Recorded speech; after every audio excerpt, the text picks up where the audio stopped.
tonight's panel is going to be structured in a three-part series, right? The then, the now, and the future.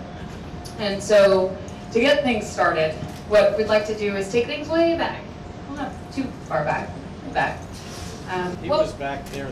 Oh, well, back then. Okay, we'll take it back then. All right. Thank you. Oh. Thank you. One of the only people in this room I could actually say that.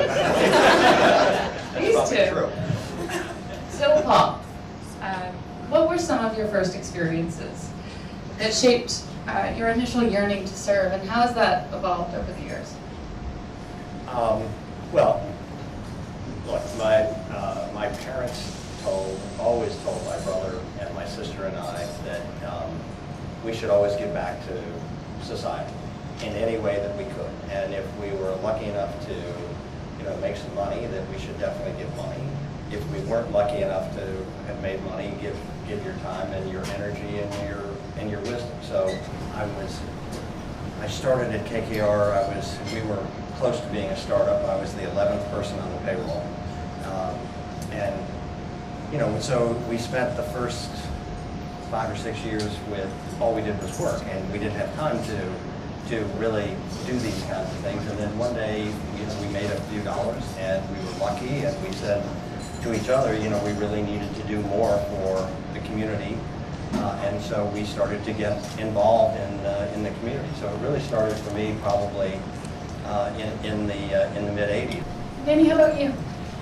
I think similarly to Paul, I was very privileged to have a family that had philanthropy and or civic service on both sides. Both sides of my grandparents were incredibly philanthropic. My maternal grandfather, Irving Harris, never retired, I shouldn't say that. He died working at the age of 94, but he stopped thinking only about business, probably about 40 years before he died.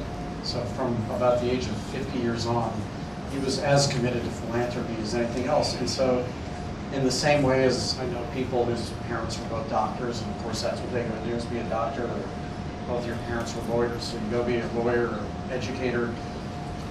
We had this sense that you get involved and you join boards and you roll up your sleeves and you work and you raise money and you help organizations think how they can be stronger. And so I don't think I've spent 1 year of my life since 1985 not being on at least 4 not-for-profit boards myself, which is too many. But it teaches me and it gives me way more than I've ever given it. Sure. Well, so that ideology of philanthropy, of giving back, has kind of evolved over time, right? It's also grown with you as you've grown as leaders. So what were some of the parallels, if any, throughout your journey of service and your development as a leader throughout your life?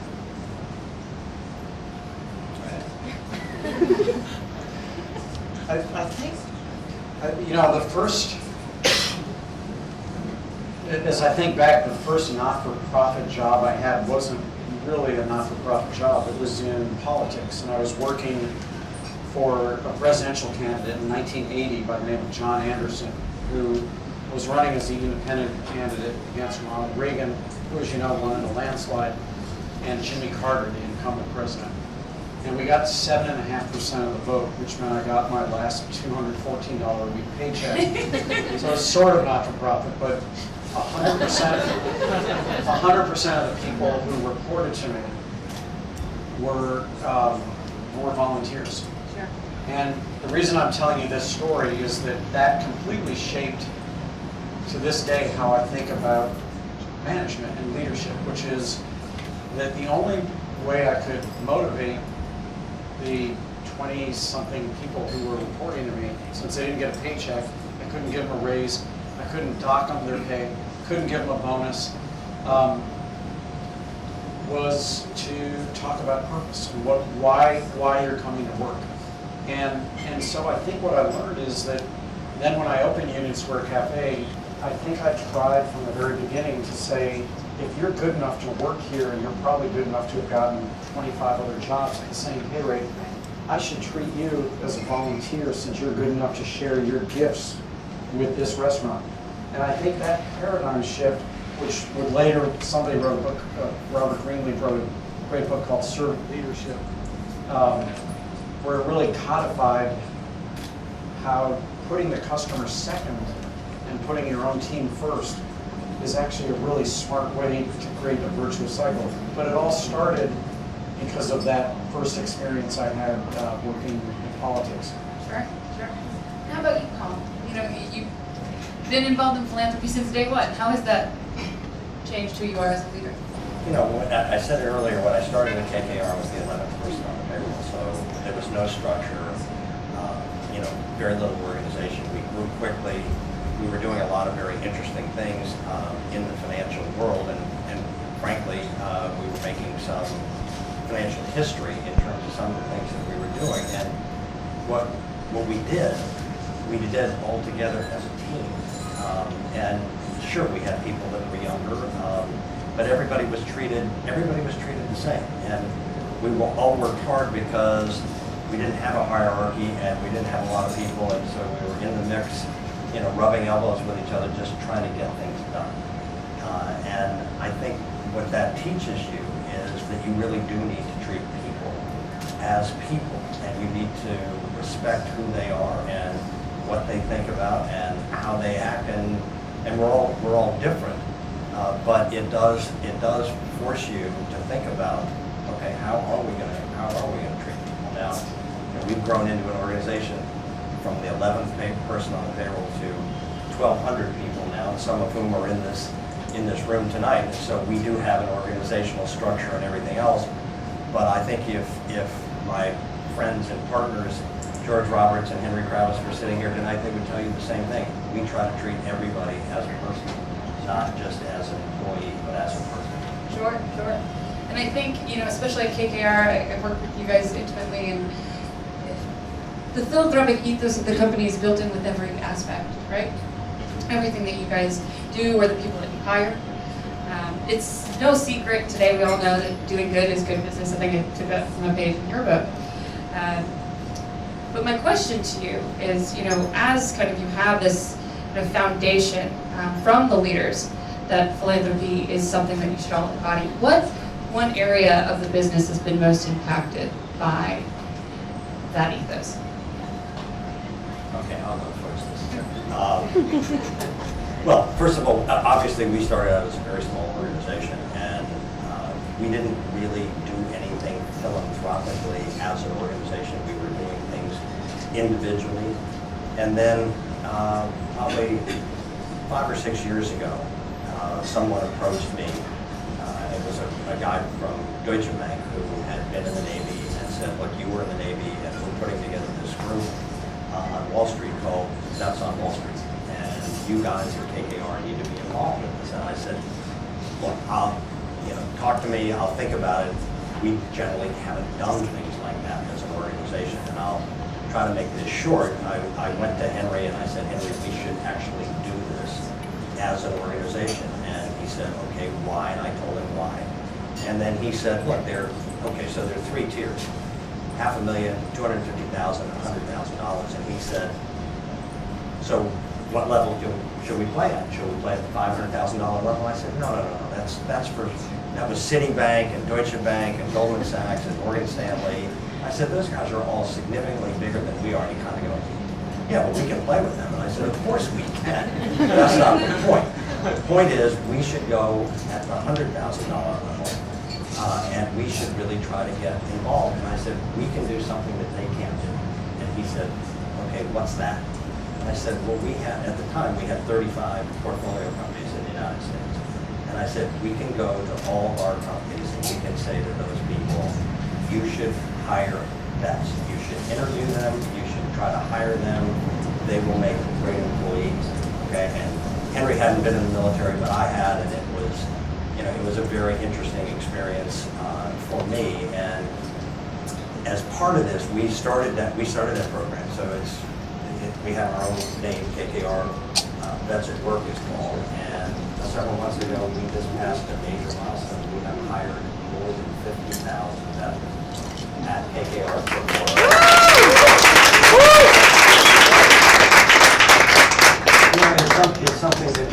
extremely proud of. And it didn't cost us a lot of money.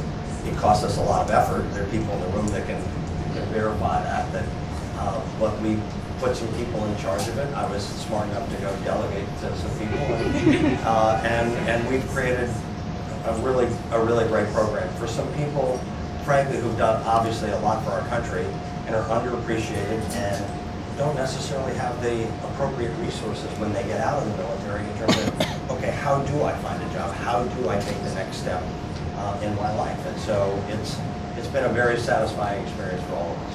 Sure. Danny, what's one area of your business that has been impacted probably the most by your company's commitment to philanthropy? I think the experience that we had with Shake Shack is a great example because Shake Shack was never it was never conceived to be a business. It was conceived as a hot dog cart to support public art in Madison Square Park that we had raised a lot of money to help rebuild in 1997, 1998. And having made the park beautiful when it had been dangerous and forgettable, we then had to find a reason for people to use the park so that it would stay safe. And so we came up with this idea to have art in the park, in Madison Square Park. And the Public Art Fund, we hadn't raised any money yet for art, so we collaborated with the Public Art Fund of New York City, and they curated a piece of art from a Thai sculptor who had two big taxi cabs up on stilts, and he insisted on having a working hot dog cart go with his taxi cabs.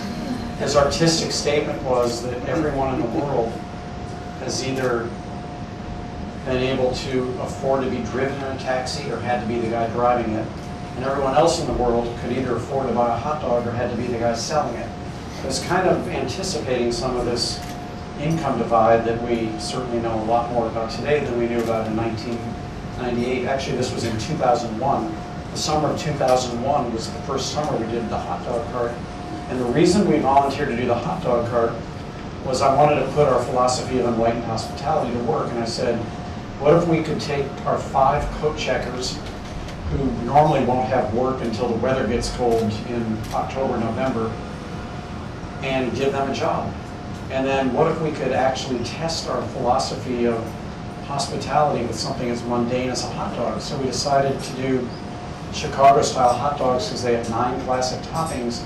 And could we remember, you're the person who likes everything but mustard, and he's the guy that likes everything except pickle relish. I just wanted to see if it would work. And lo and behold, we got lines and lines and lines. And so even when the summer was done and the art project was taken down, the next summer was 2002. New York was depressed after 9/11. And the community said, even though there's a different piece of art, can you just bring back the hot dog cart? And so we said, sure, we'll be glad to do it. The same thing happened in year 3, 2003. And in 2003, since we had lost about $5,000 or $6,000 each of the first 2 years, there's a reason most people don't have 3 people working a hot dog cart. We decided we're gonna announce that we're going to donate 100% of our profits to Madison Square Park Conservancy. That's kind of easy if you've lost 5 or 6. So in year 3, we made $7,500, and then in year 4, 2004, we came up with this idea. I had read Billy Shore's book. Billy's the founder of Share Our Strength. I saw Allison here somewhere. And do I get a lot of whoop out of Share Our Strength? And Billy had written a book called The Cathedral Within, which talks about why you all are here, which is that within each one of us is a desire to be part of something way bigger than we are. And he had this concept in The Cathedral Within called community wealth. And he basically said, philanthropy is good to a point, and government is good to a point, but capitalism is going to constantly endure. And if you can find that intersection where you can create something with purpose that builds community wealth, it will sustain itself far further. So I read that and I said, I know what we're going to do. In year 4, we're going to raise money philanthropically to build this kiosk. And we're going to gift the kiosk to to Madison Square Park. So they'll be the landlord. And if it works, it'll be like a light bulb to moths and attract people to use the park and keep it safe. And since the park is the landlord, it should create some recurring income to keep the park beautiful and safe and programmed. Absolutely no idea that it would become a business, never mind a public company called Shake Shack. Nor did I have any idea that as of yesterday, when I went to a Madison Square Park Conservancy meeting, we learned that the revenue from that little 22-foot by 22-foot kiosk for Madison Square Park this year is over $1 million. So you want to ask about the intersection between business and philanthropy. That's a good story, and I hope to do it again. Cheeseburgers for everyone? You have to come up with a different menu item next time. All right, so That's a great story. it is a good story, and thank you for sharing that. Now, I want to ask a fun question, and this is one that Broden had wanted to ask, so Flanagan, okay? Tell us one thing that you know to be true, yet almost nobody agrees with you on. Paul?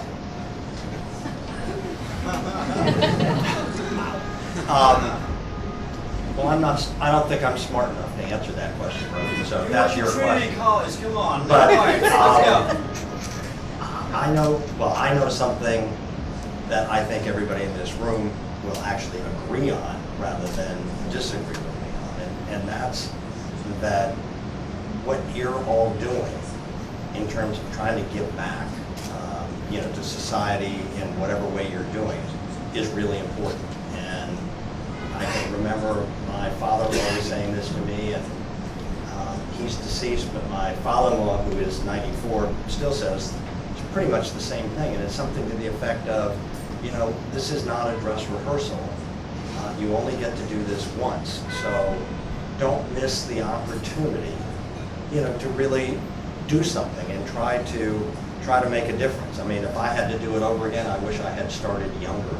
I'm not sure why I didn't. Actually, I'm sure why I didn't. I was working too hard and had a family and too many other responsibilities. But this generation, a lot of you, don't. I shouldn't say this, Nicole, but because you just got married, but you don't get married as young. I got married when I was 22, and my wife was 21, and so we had children when we were 24, and so between family and working, I didn't get around really to philanthropy till I was in my late 30s.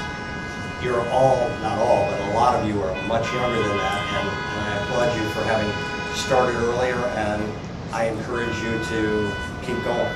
And it's not a dress rehearsal. Make sure you do the things that you want to do, because you never know when it's going to end.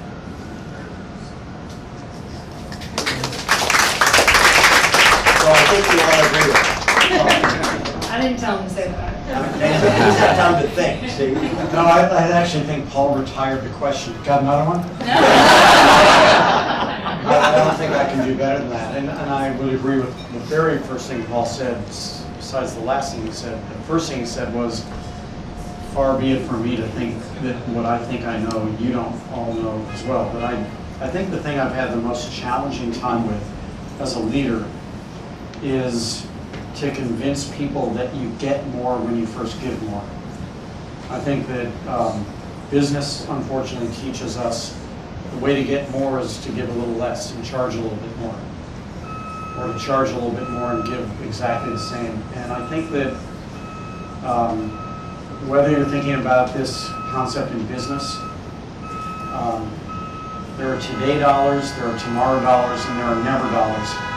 I think it's really smart to not invest too many never dollars, but I think that tomorrow dollars are a really good investment, and a great way to do a tomorrow dollar investment is to give a little bit more today to someone who actually appreciates it. And I'll end with, I think when you serve on any type of a not-for-profit board, you are giving more, and I can promise you, you're going to get more out of it.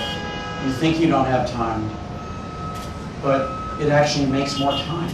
believe it or not, you become a better leader because you learn better time management skills. You learn ideas from other people who, while in the process of solving not-for-profit issues, are actually teaching you lessons that you can then apply to your own business. So that's my answer. Well, I don't think I can do any better than that, so I think we're going to end there. And I want to thank you both so much for taking the time to join us out of your busy lives. And if anybody has any follow-up questions, all of our team members will be in the room. So let's give it up to you guys and welcome to that.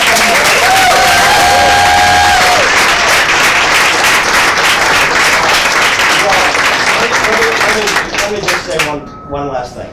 Thank you all for coming. And thank you for what you're doing. I mean, I obviously believe in Roden and his team in terms of having started CariClub and having created really the platform for people to have an avenue where they really can get involved. I mean, think about this, Andy. When we were their age, there was nothing like this, nothing. Okay, and so now you have a way to do this. So it's terrific that you're all here and that you're doing it. And make sure, I mean, you're all working someplace, and hopefully you're a client of CariClub. But make sure your colleagues there really get involved, because this is a unique opportunity in terms of there's never been anything like it. This has made it a lot easier for people to get involved, and people should take advantage of that. So thank you for coming.